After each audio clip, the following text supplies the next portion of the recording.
ಅಮೇರಿಕಾದ ಹೊರಗಡೆ ಜಿಗಿದಾಡಕತ್ತಾನಲ್ಲ ಈಗ. ನಾನು ಅಮೇರಿಕಾ ಯಾಕೆ ಟ್ಯಾಕ್ಸ್ ಬೇಕಾದಟ್ಟು ಹಾಕು. ಮೋದಿಯವ್ರು ಹೋದ್ರು ಮೊನ್ನೆ ಚೀನಾಕ್ಕೆ ಏನು ಜಪಾನ್ಗೆ ಹೋದರು, ಎಲ್ಲ ವ್ಯಾಪಾರ ಮಾಡ್ಕೊಂಡು ಥ್ಯಾಂಕ್ಸ್ ಕೊಟ್ಟು ಬಂದರು.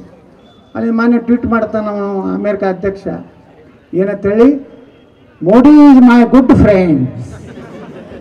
ಅಲ್ಲಿ ಹೋಗೋಣ ಚೀನಾದವರು ರಷ್ಯಾದವ್ರ ಬಳಿ ಹೋಗೋಣ ಗೂಟ ಹೊಡೆದಂಗೆ ಆಯ್ತು. ಅಲ್ಲೊಂದು ವಿಚಿತ್ರ ಪ್ರಾಣಿ ಹಾರಿಸಿ ಬಂದೈತಿ, ಎಲ್ಲಿ ಅಮೇರಿಕಾದಾಗ. ಏನು ಹೆಸರು ಅದರದ್ದು? Trump, Donald Trump. ಇಲ್ಲೊಂದು ನಮ್ಮ ದೇಶದಾಗೂ ಒಂದು ವಿಚಿತ್ರ ಪ್ರಾಣಿ ಐತಿ. ಅದು ಏನಾಗ್ತೈತೆ, ಅದು ಬಟಾಟಿಯಿಂದ ಬಂಗಾರ ತೆಗಿತಾನೆ. ಹಿಂಗೆ ಬಟಾಟೆ ಹಾಕೋದತ್ತ ಹಿಂಗೆ ಬಂಗಾರ ಬಿದ್ದು ಅಂತ ಟೆಕ್ನಾಲಜಿ ನೋಡ್ರಿ. ಆ ಜಿಲೇಬಿ ಮಾಡೋ ಫ್ಯಾಕ್ಟ್ರಿ ಹಾಕ್ತೀವಿ ಅಂತ ಹೇಳಿದ ಹರಿಯಾಣದಾಗ. ಯಾಕಂದ್ರೆ ಜಿಲೇಬಿ ಎಷ್ಟು ಮಾರಾಟ ಆಗ್ಲಕತ್ತಾವು. ಹಿಂಗಾಗಿ ನಿಮ್ಗೆ ಉದ್ಯೋಗ ಇಲ್ಲ, ಎಲ್ಲರಿಗೂ ಒಂದು ಜಿಲೇಬಿ ಫ್ಯಾಕ್ಟ್ರಿ ಹಾಕ್ತಾನತ್ತ ಲಗ ಹೊಡಿಸ್ಬಿಟ್ರಲ್ಲಿ ಹರಿಯಾಣದ. ಇದು ಏನಪ್ಪ ಪೂರ್ತಿ ಸರದೈತೆ ಹೇಳಿ. ಮುಂದಿನ ಸಲ ಪ್ರಧಾನಮಂತ್ರಿ ಆಗ್ಬೇಕತ್ತಾರ 2029 ಅಲ್ಲಿ ತನಕ ಮೋದಿಯವರೇ ಇರ್ತಾರ. 29ಕ್ಕೆ ಹೊಸ ಮುಖ ಯಾವ್ದು ಬರ್ತೈತೆ ಭಾರತದಾಗ?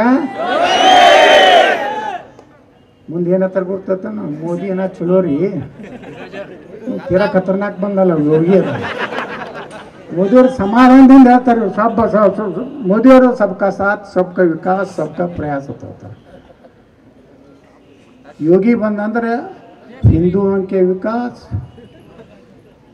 ಹಿಂದೂओं का सहकार.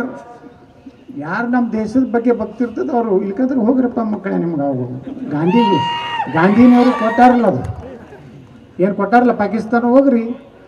ಅವನ ನಿನ್ನೆ ಲಾಡ್ ನನ್ನ ಬಗ್ಗೆ ಇದು ಮಾಡಿದೆ, ಅವ್ರು ಯಾಕೆ ಹೋಗ್ತಾರೆ? ನೀನು ಹೋಗ್ತಿದ್ರು ಹೋಗೋರು ಕೂಡ, ನಿನಗೂ ಬಾ ತಿಂಡಿತ್ತು ಪಾಕಿಸ್ತಾನ ಜಿಂದಾಬಾದ್, ನೀನು ಹೋಗು.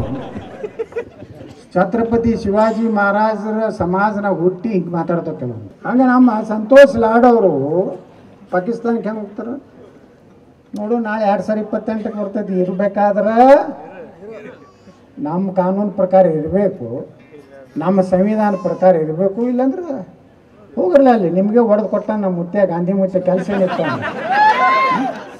ಅದಕ್ಕೆ ಅಂಬೇಡ್ಕರ್ ಒಂದು ಕಡೆ ಹೇಳ್ತಾರೆ, ಭಾರತಕ್ಕೆ ಸ್ವಾತಂತ್ರ್ಯ ಸಿಕ್ಕಿದ್ದು ಚರಕ ತಿರುಗುವುದರಿಂದ ಸಿಗಲಿಲ್ಲ, ನೂಲು ತೆಗೆದ್ರಿಂದ ಸಿಕ್ಕಿಲ್ಲ.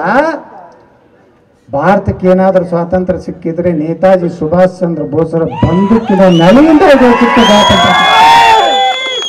ಅದಕ್ಕೆ ಬಂಧುಗಳೇ, ನಾವೆಲ್ಲ ಒಂದಾಗಿರೋಣ. ನಮ್ಮಲ್ಲಿ ಜಗಳ ಹಚ್ಚುವಂಥದ್ದು, ಜಾತಿ ಮಾಡುವಂಥದ್ದು ಇನ್ಮ್ಯಾಗ ನಾವು ಯಾರೂ ಮಾಡೋದು ಬೇಡ.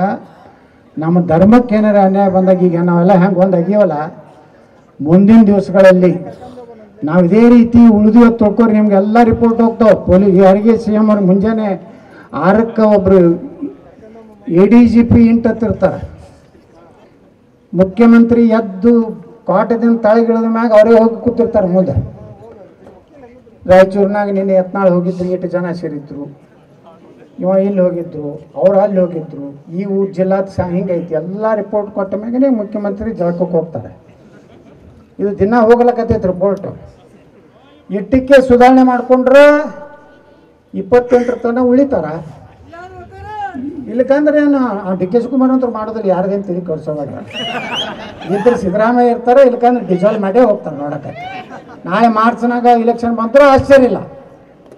ಆದ್ರೆ ನಾವೆಲ್ಲ ಒಂದಾಗಿ ಧರ್ಮನೂ ಬೇಕು, ಅಭಿವೃದ್ಧಿನೂ ಬೇಕು.